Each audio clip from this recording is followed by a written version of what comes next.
Jungle.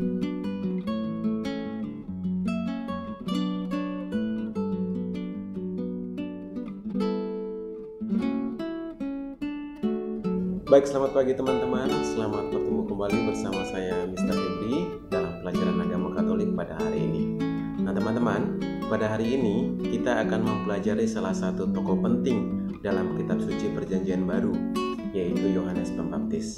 Nah, jika pelajaran sebelumnya kita akan membicarakan tentang nabi-nabi besar dalam Perjanjian Lama seperti Yeremia, Hosea, Nabi Musa, Nabi Amos, dan beberapa nabi yang lain. Nah, dalam kitab suci Perjanjian Baru kita akan menemukan salah satu tokoh penting, yaitu Yohanes Pembaptis. Dia adalah salah satu tokoh yang diutus untuk mempersiapkan jalan bagi Tuhan.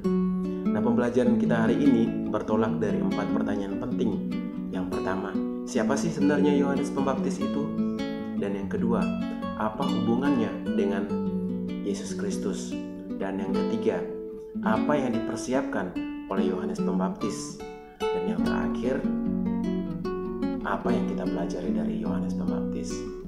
Nah, 4 pertanyaan penting itu akan terjawab setelah kita menonton salah satu cuplikan video berikut ini yang secara garis besar menjelaskan tentang kehidupan Yohanes Pembaptis dari awal dia dilahirkan, dibesarkan, dan puncaknya ketika pewartaannya. Dia diutus untuk mempersiapkan jalan bagi Tuhan, khususnya kehadiran Yesus Kristus di dunia ini. Penasaran kan? Yuk kita sama-sama tonton video berikut ini.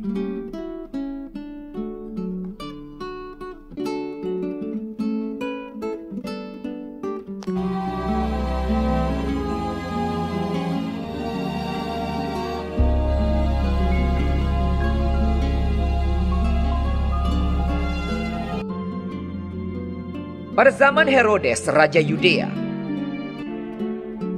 adalah seorang imam yang bernama Zakaria. Istrinya namanya Elisabet. Dan ia pun melahirkan seorang anak laki-laki. Namanya adalah Yohanes. Dan Zakaria, ayahnya, penuh dengan Roh Kudus, lalu bernubuat. Katanya, "Terpujilah Tuhan Allah Israel, sebab ia melawat umatnya dan membawa kelepasan baginya. Dan engkau, hai anakku, akan disebut Nabi Allah yang Maha Tinggi, karena engkau akan berjalan mendahului Tuhan untuk mempersiapkan jalan baginya, untuk memberikan kepada umatnya pengertian akan keselamatan yang berdasarkan pengampunan dosa-dosa mereka." Adapun anak itu bertambah besar dan makin kuat rohnya. Dan ia tinggal di padang gurun sampai kepada hari ia harus menampakkan diri kepada Israel.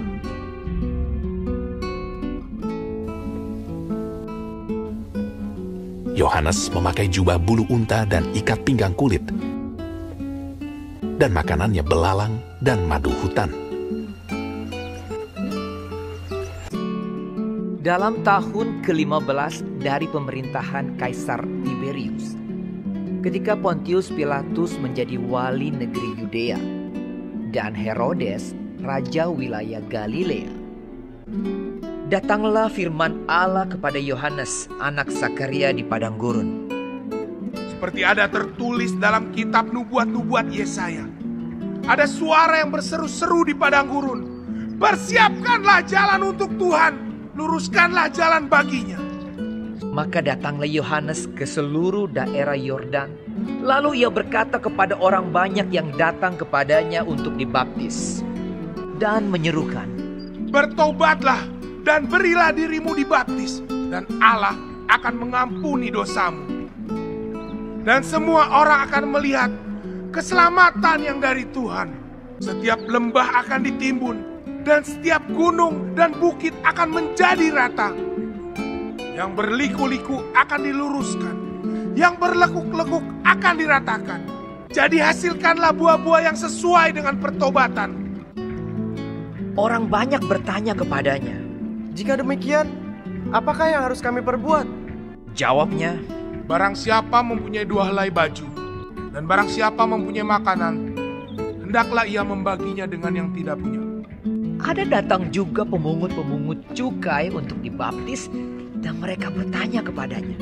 Guru, apakah yang harus kami perbuat? Jawabnya, Jangan menagih lebih banyak daripada yang telah ditentukan bagimu.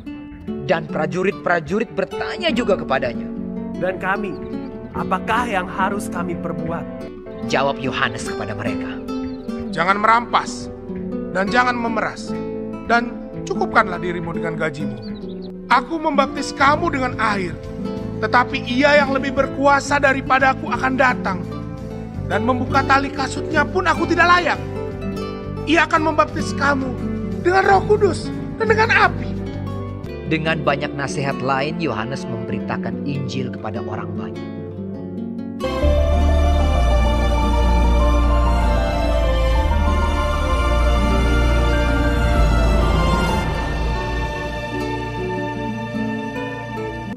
Nah, teman-teman sudah menonton videonya dan sudah menemukan jawaban dari 4 pertanyaan yang disampaikan sejak awal. Mister percaya kalian sudah menemukan jawabannya. Tetapi pada bagian akhir ini, saya mencoba memberikan beberapa rangkuman singkat. Yang pertama, Yohanes Pembaptis adalah anak dari Elisabet dan Zakaria yang merupakan sepupu dari Yesus.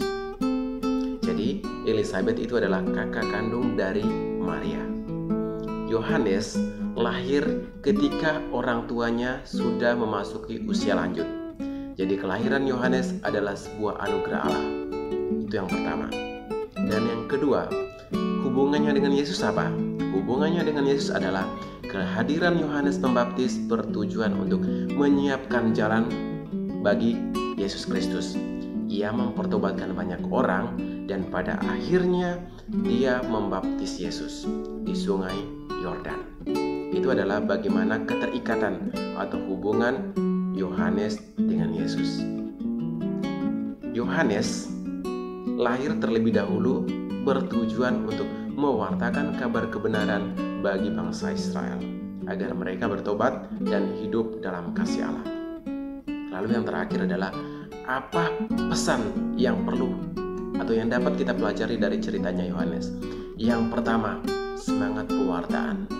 Ia berkobar-kobar, penuh semangat mewartakan bahwa anak manusia akan lahir di dunia ini. Maka dari itu diperlukan persiapan pembebasan diri dari segala bentuk dosa. Dan yang kedua, kerendahan hati. Yohanes tahu betul bahwa posisinya itu lebih rendah daripada Yesus. Maka dari itu dia mengatakan bahwa aku adalah yang menyediakan jalan, tetapi yang lebih besar dari aku akan datang kemudian. Dia tidak menyombongkan diri, memegahkan diri, tetapi dia tahu bahwa yang lebih besar adalah anak manusia. Dan dari Yohanes kita belajar tentang kerendahan hati.